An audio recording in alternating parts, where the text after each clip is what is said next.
Welcome to this episode of Behind the Scenes, brought to you by Kalaari Capital.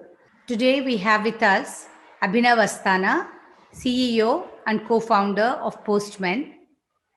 Of course, Abhinav has built a phenomenal company rapidly and is a role model to many founders and entrepreneurs. Today we are excited to have him share his learnings, insights, and journey with us. Welcome, Abhinav. Thank you for joining us today in the Behind the Scenes podcast. I really appreciate you taking the time to share your learnings and insights with the founders out there. Thanks for having me here, Vani. Abhinav, there is a question that I get asked so often, you probably do too. When is the right time to start? And in your case, how did you get convinced to take the plunge and start Postman?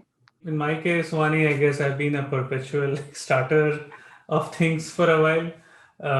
So I have been, I think, involved in coding and building stuff since I was in school, and founded a design studio.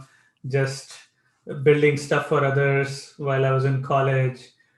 Founded my first company after college. I never formally had employment, in a regular 9 to 5 job. And Postman, in a way, happened to me as a solution for my own pain points. I actually, was moving on from my startup that I had, just started in 2013. So kind of took a break then and really saw the popularity of the tool in the developer community, and then decided to go into it. It took me a while, because I had seen so many failures, especially on the product side, that I was always a bit skeptical. But then the pull from the community was a lot. I guess that would be a good signal, to get started. If the stuff that you have built, are you pushing it too much, or is there some form of pull?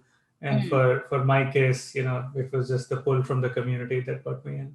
That's a great point. I mean, do you have a pull from the community or your customer, consumer?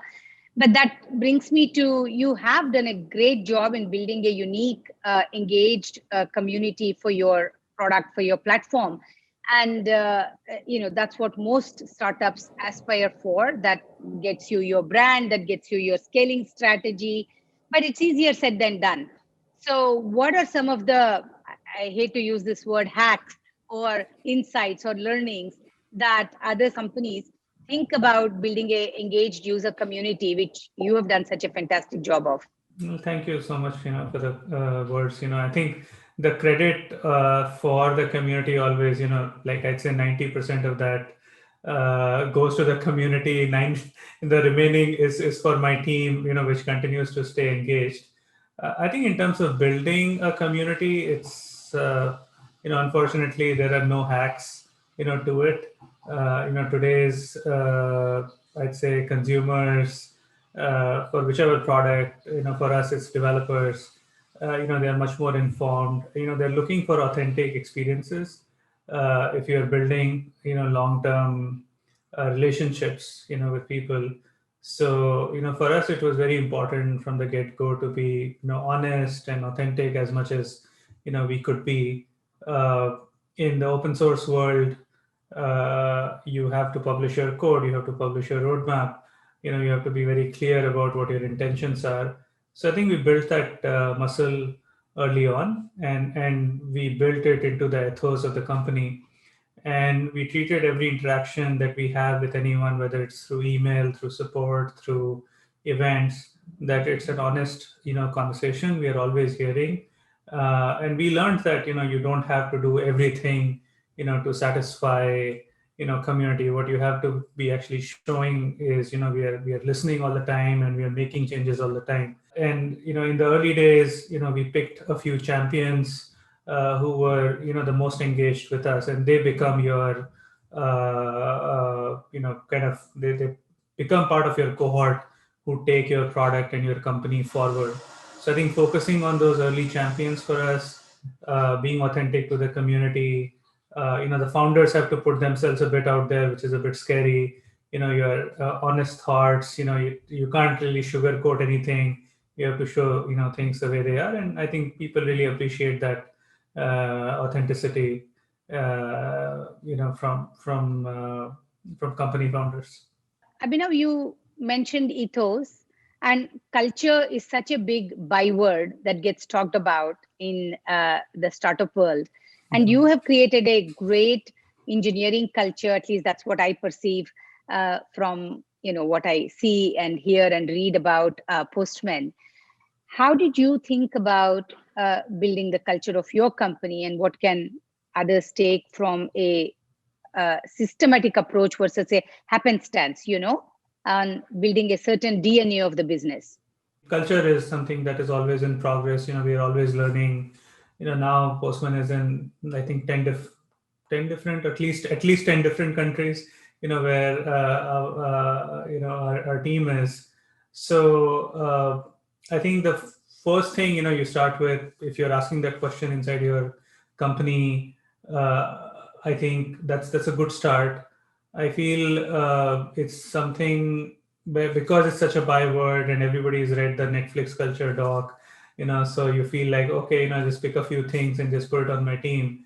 And I think a lot of telling happens, but not so much as discovery and design of culture. uh, I think we at Postman try to live by the same systems that we try to implement. I think that's one of the first things. It's like you can't really impose a culture on the rest of people or any group or anything whatsoever. It really is something that you have to practice. So for us, for example, doing support for our end users was very important, right? We really had to be in front of people, and everybody had to do support. So when we got our support system started, we the three co-founders were there, supporting our users, and that habit continued through in every other system that we built, and we took it forward, in putting developers who are working inside products, in front of our users. When we host events, we fly in people and put them in front of our customers. We when we talk to customers, we record those calls, put it in front of product managers. So I think those one or two things, when you see them working well, you can bake them into the rest of the processes that are there in your company. And I think people like miss out on those things. And in the early days, everything's very exciting. I think a very common thing I see is people go out to validate a product, they talk to a few people, everybody gets very excited, and then they forget about those early days of what made them successful. And then you bring in a few managers, your team starts growing, the fundraising news takes over, so but you miss out on those early days. And I think for every company is unique, they're mostly in unique markets, so it's very hard to say one thing is going to work for everyone. But we always try to document it. We try to study what was working, what was not working. We were testing the limits of our culture every time we'd have a new employee join the company. So all those things, that continuous iteration has helped us, bring the culture to a good place. And it's always a work in progress. We're always learning. And at 3 people, it's a different thing. At 30 people, it's a different thing. At 300, it's an entirely different thing. You mentioned fundraising news takes over, and I had to smile because the one thing that I scratch my head all the time is, why do we focus so much on headlines, especially in India, on the fundraising versus the product, the customer, all of the rest that really matters. So, but when we hear stories like Postman, it feels like a overnight success, of course, and poster child.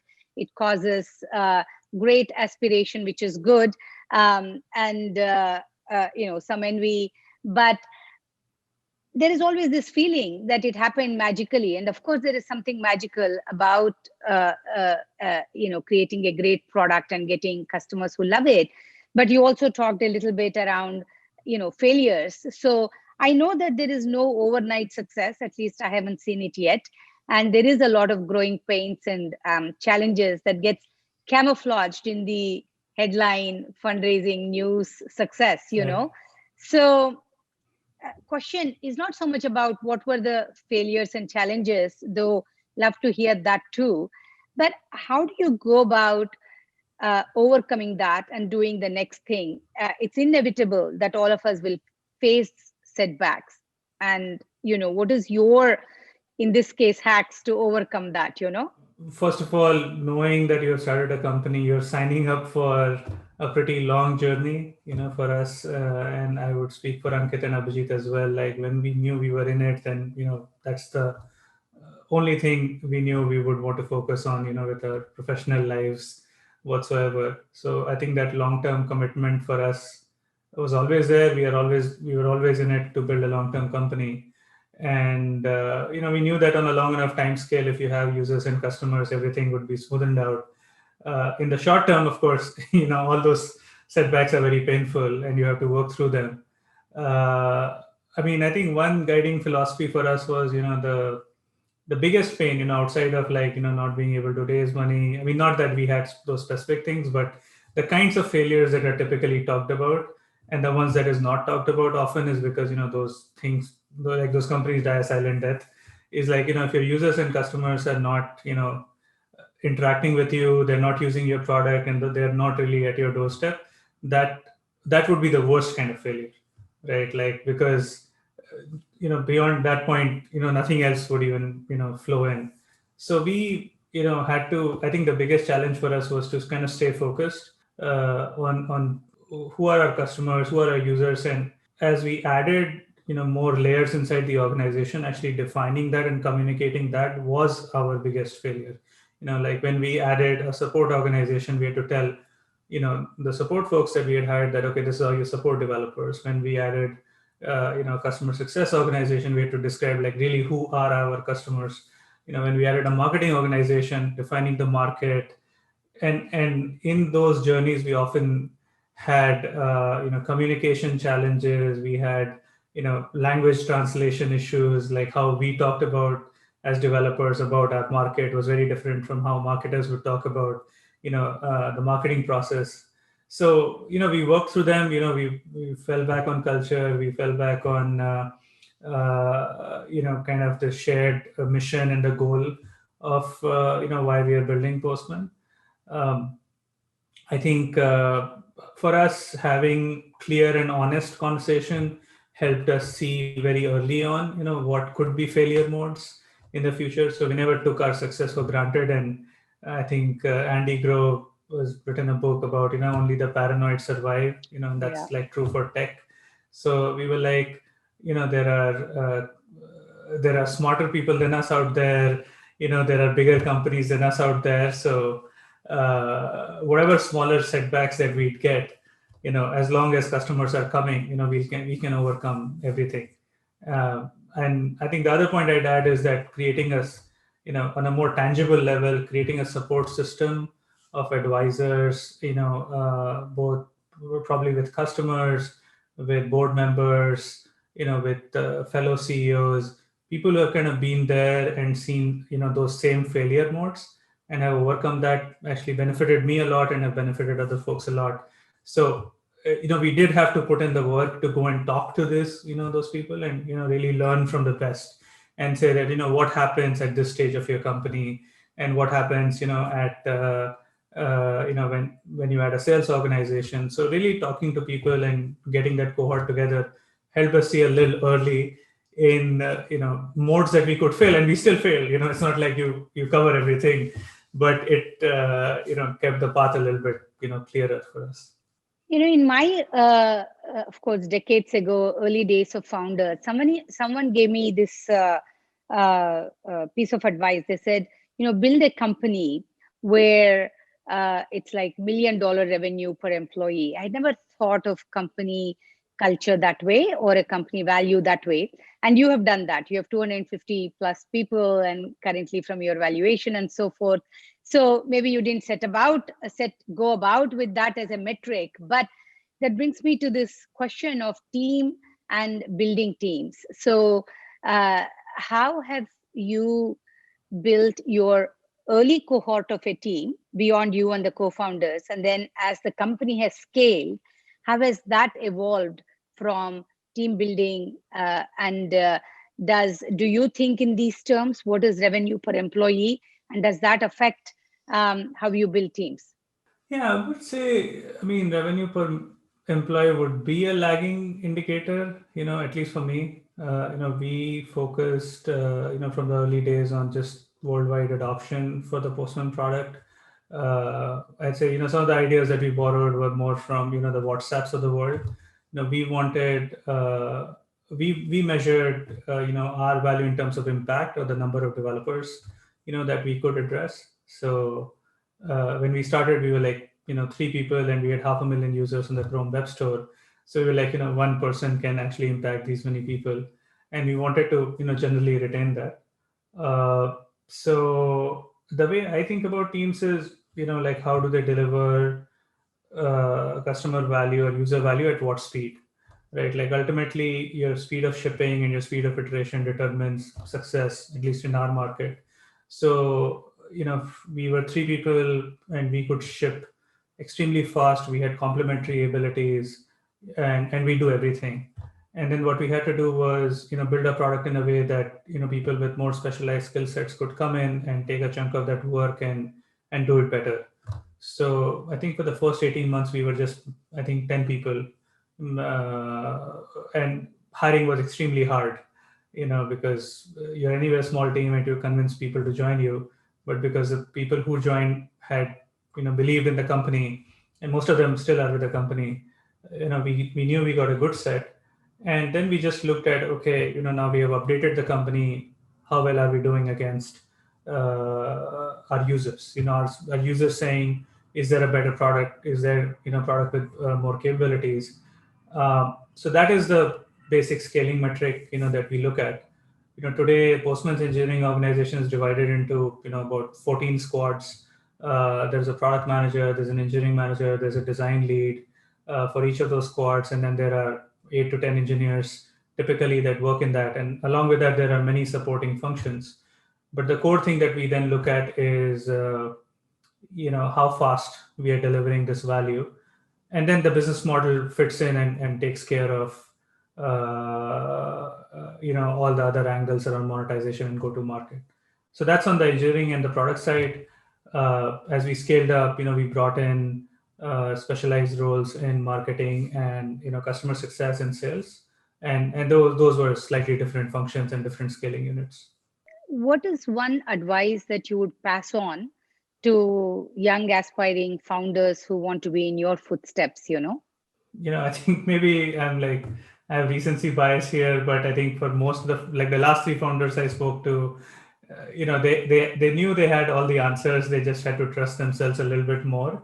I think because of the plethora of startup advice out there, people get a bit more, it's like starting a company is a unique thing, and you are there in front of your customers, you're there in front of your employees, so you generally know best. I just telling founders that you already have the data points and just trust yourself a little bit more. I think will get you to the next success that you want. I'd say go with that. I feel like I didn't do that in my early startup experience. I always trusted some other expert and some other book, and I was just trying to follow a pattern. But in building a company, like the beautiful thing about it is that it's so new and so exciting. So just trust yourself and go with it. I think that's invaluable advice, and I've been really happy and proud of what you have done, especially because I know one success will lead to 10 more successes, because that's how people think it is possible for me also. And so for that inspiration and for your time and support to pay forward with all of this insights and learnings, I value that, and thank you on behalf of everyone. Thank you for having me here, Bani.